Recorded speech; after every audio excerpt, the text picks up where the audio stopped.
দেখতে পাচ্ছেন আমরা এখানে একটা লং ট্যাপ দিয়েছি। এই সাইডে আমাদের হচ্ছে লো কমোড হবে, আর এই সাইডে আমরা একটা ব্যান্ড দিয়ে পাইপ উঠিয়ে দিয়েছি। এই সাইডে হচ্ছে হাই কমোড হবে। বাথরুমটা হচ্ছে উত্তর দক্ষিণ লম্বা লম্বা এদিকে, এই কারণে আমরা কিন্তু পাশাপাশি দিতে পেরেছি।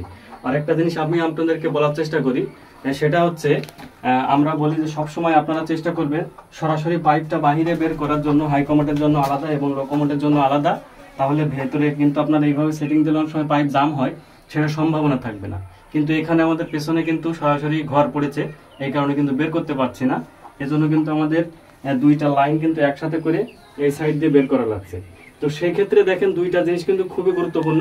এই দুইটা জিনিস যদি আপনি হচ্ছে আসলে সঠিকভাবে করতে পারেন, তাহলে কিন্তু কখনোই আপনার পাইপ জাম করার সম্ভাবনা থাকবে না, কিংবা আপনার ব্যবহারে কোনো সমস্যা হবে না।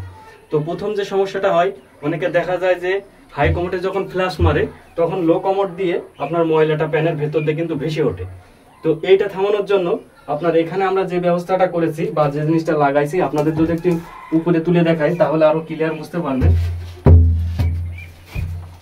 এই যে দেখতে পাচ্ছেন আমরা এখানে কিন্তু একটা 45 ডিগ্রি ব্যান্ড ব্যবহার করেছি। তো ব্যান্ড ব্যবহার করার ফলে আমাদের এই যে পাইপটা, এটা কিন্তু আমরা সোজা যদি থাকতো, অর্থাৎ এখানে যে টিটা আমরা ব্যবহার করেছি এটা কিন্তু কোরাস হয়ে আসছে। এসে আমরা যখন এই পাশে হচ্ছে হাই কমোডে ফ্ল্যাশ দেব, তখন কিন্তু এটা কোনোভাবেই ওভার করে আমাদের লো কমোডের এই লং ট্যাপের ভিতরে কিন্তু আসলে ময়লাটা ভেসে উঠতে পারবে না, এটা কিন্তু সরাসরি বাইরে চলে যাবে। তো এইটা অনেকেই দিয়ে দেয় আপনার সোজা করে, অর্থাৎ এখানে এই 45 ডিগ্রি না ব্যবহার করে সরাসরি টির সাথে লাগিয়ে দেয়, এবং এই পাইপ আর লং ট্যাপ রয়েছে, লং ট্যাপের মুখ কিন্তু সেম থাকে, এই কারণে কিন্তু ময়লাটা ভেসে ওঠে।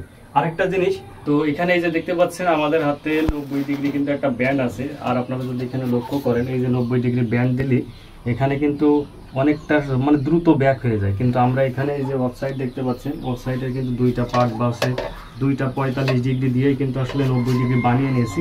এটাতে আপনার এখানে যে ব্যাকটা, এই ব্যাকটা কিন্তু খুব বেশি হয়নি, এখান থেকে দেখতে পাচ্ছেন এটা ভালো একটা রাউন্ড হয়েছে। আর এখানে যদি আমরা এটা ধরি তাহলে আপনারা অবশ্যই পার্থক্যটা বুঝতে পারছেন।